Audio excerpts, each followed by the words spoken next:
बाप की आंखों में आंसू थे जब उसने बेटे की लाश को चील गिद्धों से बचाने के लिए पूरे कीटनाशक की बोतल गिरा दी। उसे लगा इससे बेटा सुरक्षित रहेगा कि उनके जाते ही एक गिद्ध खून की गंध सूंघ कर वहां आ गया। जैसे ही वो गिद्ध लाश के पास पहुंचा और चोंच मारने ही वाला था, तभी लड़के को जबरदस्त दर्द से होश आ गया। लेकिन खतरा टला नहीं था। लड़का तो अब खड़ी चट्टान पर फंसा था, ना ऊपर चढ़ सकता था ना नीचे उतर सकता था। वो जोर जोर से चिल्लाने लगा, बचाओ। तब उसके दिमाग में आया पागलपन भरा आइडिया, चलो नीचे ही उतरता हूँ, जो होगा देखा जाएगा। लेकिन 2 कदम ही बढ़ाए थे कि पैर फिसला। सौभाग्य से उसने एक पत्थर की दरार पकड़ ली। अब पूरी बॉडी हवा में लटक रही थी, बस 2 छोटे हाथों का सहारा। और तभी मूसलाधार बारिश, चट्टान और भी फिसलन भरी हो गई। लेकिन लड़का टस से मस नहीं हुआ। उसके मन में सिर्फ एक बात, मौत नहीं चाहिए। फिर अचानक नीचे बाढ़ आती दिखी। वो समझ गया, यही है मेरी एकमात्र उम्मीद। उसने डरते हुए छलांग लगा दी और कुदरत का करिश्मा हुआ, वो जिंदा बच गया। अगले दिन उठा तो देखा कीचड़ में धंसा है और एक पैर एकदम बेकार, हड्डी खिसक गई थी। जंगली लड़का था, दर्द से तड़पता हुआ भी पत्थरों में फंसा के हड्डी जोड़ ली। डंडी बांधी खड़ा हुआ और किसी तरह चट्टान पर पहुंचा। वहां पहुंचा तो देखा उसके नाम का एक कब्र का पत्थर है। ये देख लड़का टूट गया, वहीं लेट गया। तभी उसके कानों में भयानक भेड़ियों की आवाज आई और सामने खड़ी थी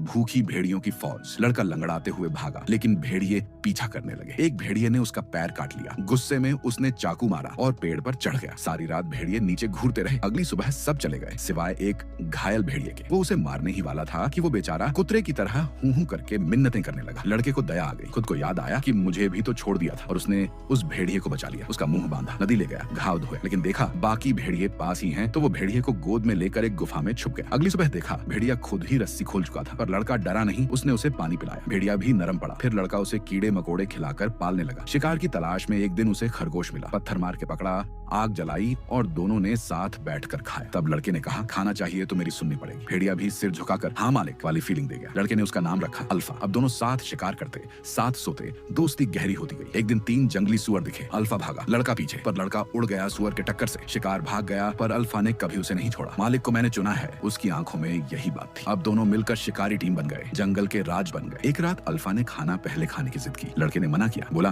पहले मैं खाऊंगा। गुस्से में नहीं आया, उल्टा रात को उसके पास सोने आ गया। अगली सुबह लड़का बोला, तेरे में बदबू है। कंपोनेंट प्लेसमेंट उसे नहलाने ले गया। अल्फा खुश। फिर अल्फा ने मछली पकड़कर उसे दी। भाईचारा लेवल मैक्स। सर्दियों में भी दोनों साथ। एक दिन जंगली सुअर मारा और रात को बर्फीली ठंड में लजीज पार्टी की। पर उस रात एक बड़ा काला भेड़िया सामने आ गया। लड़का भाला ले आया, पर अल्फा ने उस पर प्यार बरसा दिया। वो था अल्फा का पार्टनर। अब अल्फा चला गया, लड़का अकेला रह गया। फिर एक दिन भयंकर बर्फीली तूफान में लड़का गिरा बर्फ में। अब तो गया। तभी अल्फा आया वापस, उसे बचाया, गर्म किया, लेकिन लड़का बीमार पड़ गया। अल्फा अब उसके लिए सिर्फ जानवर नहीं, उसका परिवार बन चुका था। फिर एक दिन लड़के को दिखा इंसान। भागा, लेकिन वो बर्फ में जमा हुआ मुर्दा निकला। बस एक तीर कमान मिला। अब चल पड़ा अगली मंजिल की तरफ। तभी बर्फबारी और फिर भयंकर बर्फीला तूफान। छुपे एक गुफा में, लेकिन वहां निकली ब्लैक पैंथर। अल्फा लड़ पड़ा, बुरी तरह घायल हो गया। लड़का आग जलाकर